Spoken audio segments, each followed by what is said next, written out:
ابھی مجھے مولانا کہہ رہے تھے کہ ہمارے ہاں ایک مسئلہ ہے، کچھ نوجوان آتے ہیں اور وہ آ کر پوچھتے ہیں مولانا آپ کے عقیدے میں یہ مسئلہ ہے، ہم نے انٹرنیٹ پر کسی کو سنا ہے، وہ ایک انجینئر صاحب ہے، وہ یوں فرما رہے تھے۔ میں بہت حیران ہوتا ہوں ایسے بندوں پر جو آ کر کسی عالم دین کو کہے جی انجینئر صاحب یوں کہہ رہے تھے۔ اچھا جب ہم یہ بات کریں تو لوگ کہتے ہیں مولویوں کی میراث ہے علم، کوئی اور نہیں پڑھ سکتا۔ بھئی پڑھ سکتا ہے، کس نے کہا نہیں پڑھ سکتا؟ ایک انجینئر صاحب ہوں، ساتھ مفتی بھی ہوں، بالکل ٹھیک ہے، انجینئر صاحب ہوں، محدث شیخ الحدیث ہوں، بالکل انجینئر سے جا کے پوچھیں گے، اس طرح کی پھر آپ کو مثالیں دیں گے۔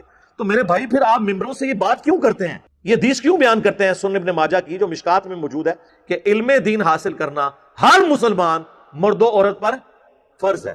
تو اس کا کیا مطلب ہے کہ ہر مسلمان مرد و عورت نے علماء والی ڈگری لینی ہے مدرسے سے، یا اتنا بیسک علم حاصل کرنا ہے جتنا اس کی 24 گھنٹے کی زندگی گزارنے کی ضرورت ہے؟ ورنہ تو ساروں کو بھی ڈگری ہولڈر ہونا چاہیے۔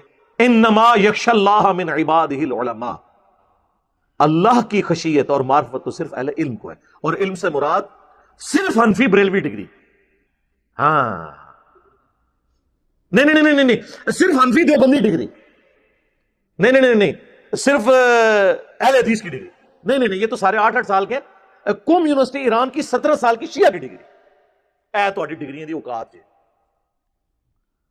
ایک ان پڑھ بھی بریلوی دیوبندیوں کے بڑے عالم دین کو کہے گا وہ تو ہے ہی گمراہ، تو مراد یہ ہے کہ اس سے بڑا وہ عالم ہے، اور ایک عام ان پڑھ دیوبندی بریلویوں کے علماء کو کہے گا یہ تو ہے ہی گمراہ۔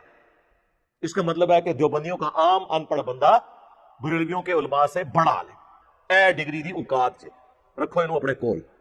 اور ہماری ڈگری اللہ کے نبی نے ہمیں دی ہے صلی اللہ علیہ وآلہ وسلم، بلغوا عنی ولو آیہ، صحیح بخاری، پہنچا دو میری طرف سے اگرچہ تمہیں ایک آیت ہی آتی ہو نا، آگے پہنچا دو۔ اس کے بعد کس ڈگری کی ضرورت ہے؟ نہیں جی علماء سے پوچھنا چاہیے۔ تو سرکار یہ آپ کیوں روند مار رہے ہیں؟ ہم کب کہتے ہیں کہ علماء سے نہ پوچھیں؟ ہم ہی تو ہیں جو کہتے ہیں پوچھو مولویوں نو کتے لکھے، ہاں وہ کہتے نہیں اگلا جملہ نہ بولو، بس اے پوچھو کہ مولوی سے پوچھ لیں کہ اگر تو اپنے گھر کا ایئر کنڈیشن لگوا رہا ہو اور اے سی کا جو انر یونٹ ہے یہ تھوڑا سا ٹیڑھا لگ جائے اور دیکھنے میں نظر بھی آ رہا ہو، تو تم کاریگر کو یہ نہیں کہتے ہو کہ یار اسے ذرا سیدھا کر کے لگاؤ، اور آگے سے اگر وہ کاریگر کہ تیرے پاس وہ ڈگری نہیں ہے، فیلڈ تو میری ہے، ہاں کہنا چاہیے نا۔ پنکچر لگوانے جاتے ہیں موٹر بائک کا، آپ نے تو کبھی پنکچر نہیں لگایا، لیکن آپ اسے کہتے ہیں یار ذرا دیکھ لی کوئی اور ٹیوب ہی پنکچر نہ ہوئے، وہ ڈالنے لگے تو آپ کہتے ہیں ٹائر بھی ہاتھ مار کے چیک کری وہ کیل نہ لگا ہوا ہو، آگے سے وہ کہے کہ میرا کام ہے یا آپ کا کام ہے، جہاں تو اس بارے پڑھاتے رہتے جڑا کام ہے کہتا کوئی۔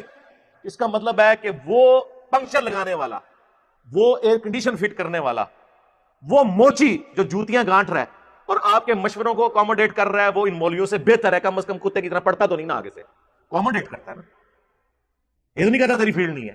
اور مجھے یہ بتائیں آج تک آپ کسی آنکھ کے اسپیشلسٹ کے پاس گئے ہوں آنکھ کا علاج کروانے، اور وہ آپ کو آگے سے یہ مشورہ دے کہ یار یہ آپ کی آنکھ ٹھیک ہو جائے گی، لیکن دائیں آنکھ ٹھیک کرنے کے لیے آپ کا دایاں پاؤں کاٹنا پڑے گا، تو آپ کیا کہیں گے ٹھیک ہے فرما دیا، اسپیشلسٹ نے فرما دیا، لت بڑھوا لو گے؟ کیا کہو گے کہ یار اتنی تو اگر مجھے بھی ہے کہ آنکھ کے لیے مطلب پاؤں کو کاٹنا پڑے گا، آپ کسی دوسرے کے پاس جائیں گے، تیسرے کے پاس جائیں گے تو پتہ چل جائے گا کہ یہ ڈنگر ہے، یہی پتہ چلے گا نا۔ تو علماء کے مسئلے میں بھی جب ایاک نعبد و ایاک نستعین کے بعد آپ باپوں کو پکارنا سن رہے ہوتے ہیں تو اس وقت آپ کی عقل کیوں نہیں کام کرتی؟ کسی دوسرے کی بھی بات سنیں۔ دوسری طرف صحیح بخاری میں آپ حدیث دیکھیں، شیطان نے انسانی شکل میں آ کے حضرت ابو ہریرہ کو آیت الکرسی کا وظیفہ دیا، لمبی حدیث ہے۔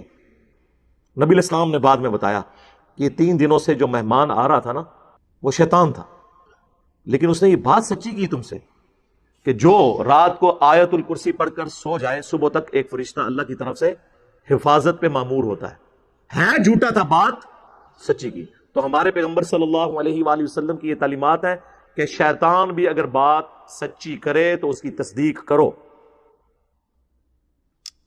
سوائے انجینئر صاحب کے۔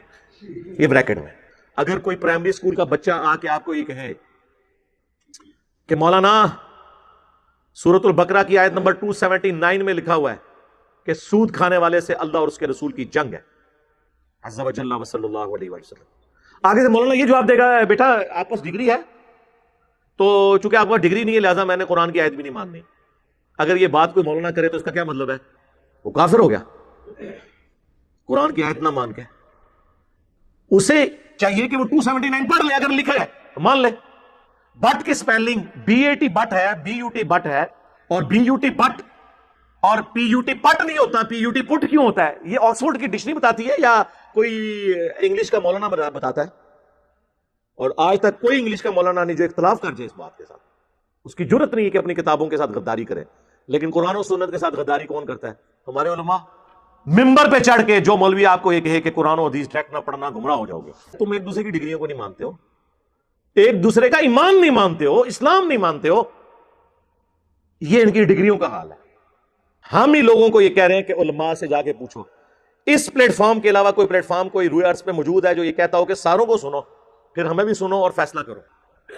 یار اتنا حوصلہ کس میں ہوتا ہے؟